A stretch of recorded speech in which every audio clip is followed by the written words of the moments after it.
This channel supports Extra Life in its efforts to raise money for the Children's Miracle Network. For more information about how to donate and join in their efforts, go to the link displayed here. Extra Life. Play games, heal kids. What up, everybody? This is your boy Black Magus, and this is going to be just a summary video. Final one I'm cutting for E3 just to close everything out for my coverage. I will be putting up some blogs, so look out for that. Look out for a video announcing blogs. Hopefully you'll see it before you see this video. If not, know that it's coming. But if it's already there, then know that these blogs are up. I'd appreciate it if you go help support me with my blogging. I'm trying to develop a portfolio for possibly doing some freelance writing and maybe injecting gaming media with more sensible articles that aren't just fluff, bullshit, however you want to put it. I was trying to be nice, but I have to say a lot of the stuff I see now is bullshit. Hopefully, if I ever get an opportunity to freelance, they will accept me the way that I do things.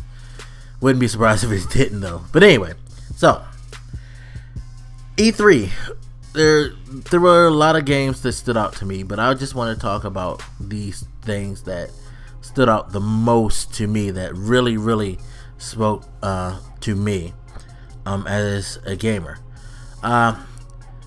Extremely high on that list. It's funny because I kind of flip-flop back and forth between two games, so I'm gonna just name these two games and call them 1A, 1B, or 1B, 1A. I don't know, just 1 and 1 basically for me. The number one games, not game, for me are For Honored and Horizon Zero Dawn. For Honored, I've been somebody who's been begging for a Bushido Blade like game, and I feel like this is going to be that Bushido Blade like game. If you guys don't remember what Bushido Blade is, it was a samurai combat game that came out on the original PlayStation,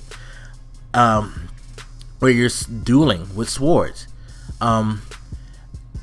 You could kill somebody in one hit. If you got to land it the perfect blow, you would take them out and win the round. You know, it was done Street Fighter style, fighting game style, but with that caveat, with swords and the element of you make, you know, contact at a deadly spot and that person's done. You know what I mean? You know, one hitter quitters. And it was just fun because you had to think, you know, okay, do I go in, do I fit, dodge, try to get him here, where do I swing? Is he gonna block high, is he gonna block low? You know, should I block high, should I block low? It was great because it built like that type of tension.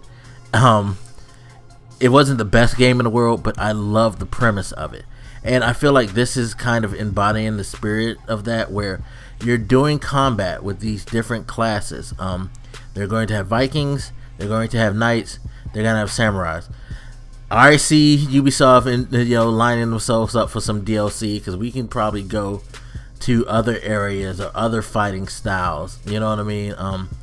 I definitely could see them trying to do something like Egyptian soldiers, you know, Spartans coming into the mix, possibly, things like that. But, you know, sorry if I'm giving Ubisoft's ideas if they haven't thought about them, but that would be awesome if they were to do extra classes like that.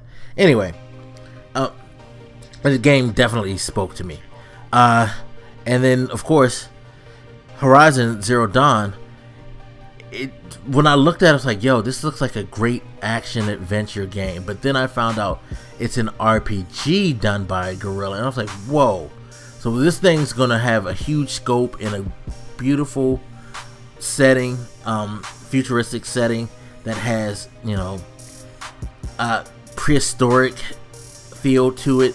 I love the aesthetics of it. I love the fact that they're in a technological based prehistoric type of environment. It really looks good. The action looks clean. I'm hoping that Guerrilla knocks this one out the park. They've done decent games, you know, for the most part. Killzone series has been solid, so hopefully this can be that one that like propels them like to the top. I think this is going to be good for them, that they're getting off of doing just one franchise, and they're spreading their wings.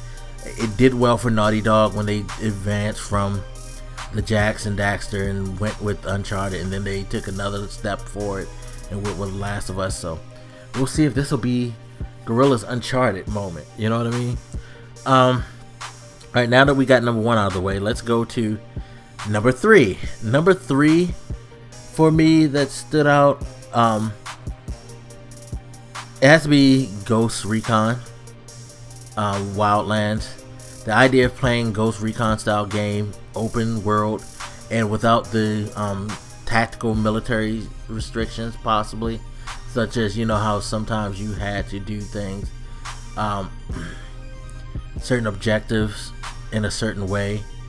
It doesn't look like they're gonna put citizens in the mix, so you don't have to worry about casualties, although I guess I wouldn't mind that.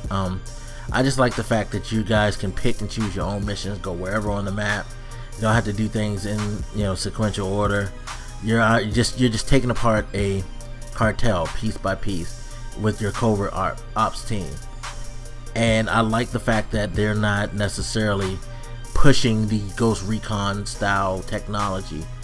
You saw some of the tech in there, but it just seems like you're just more of like a mercenary group, more than anything than just elite soldiers who have extremely advanced equipment to take out the enemy. Love that element of Ghost Recon, but I like the swerve on it a lot. I really like the swerve that they pulled on it a lot. Fourth game that stood out to me at E3. This one is kind of a tough one because it's something that I don't know if I would be purchasing, but it stood out to me for nostalgia reasons, and that would be Doom. I was very impressed with how they were able to call on some of the nostalgic elements of the original Doom games while modernizing it. I thought it was a pretty cool mix that Bethesda got with that game. They definitely made people interested, especially with the map thing. The fact that they are letting people create maps, it could end up being a sort of like blah multiplayer, but the fact that people can amp up the ante and create their own game modes with it, I think that's going to help. I think it's going to help a lot appeal to this generation, while the old school aesthetics is going to appeal to the older generation. So that really stood out to me because of how they presented it and how they did it. Not necessarily because it's just something that I am, you know, totally keen on, extremely high on, and just cannot wait. Now, number 5 for me is going to be Star Wars Battlefront, and I know some of you might be like, why do you have that so low? Reason it's low is because I've already been hyped. I've already known about it since the Star Wars, since last year's E3, and the Star Wars celebration have already like ramped it up for me. But this conference has reaffirmed that, yep, I gotta get my hands on this. I cannot wait to have these epic Star Wars battles. It looks really good, clean. The action looks cool. I just hurry up, drop the game November 17th, I believe. I'm good. You got me. You definitely do got me, DICE and EA. Now, honorable mentions, of course, is going to be Uncharted. I put that as honorable mention because, again, it's another game that I know I'm already all in for. I was glad to see it, but at the same time, the fact that I know it's not coming until early next year, I can wait a little. Same thing with The Division. You know, it still looks good. Interested in seeing what they are going to be doing with that. And third honorable mention, I guess I could say Hitman, because I like the Hitman series and I'm curious to see where they were going. Another honorable mention, of course, is Destiny. Y'all know I'm already all in with Destiny, so not gonna go crazy. And Rainbow Six would be the last honorable mention, simply because it actually caught me off guard. It actually caught me really off guard, to be quite honest. I didn't really think much of it. I mean, I thought I liked Rainbow Six, but when I first saw them do the reveals and, you know, the Twitch streams and stuff like that, I was like, it looks cool, but I don't know. not overly too impressive, especially since I've been disappointed on the fact that they canceled the Patriots game for this. But what they showed at E3, I was like, okay, this is kind of getting to me. This is kind of giving me that vibe. I might have to check this out. So those are my games for E3 that stood out. You guys hit me up, let me know what you think, and as always, I'll holler at you later. This your boy BlackMakers, and I'm out. Deuces.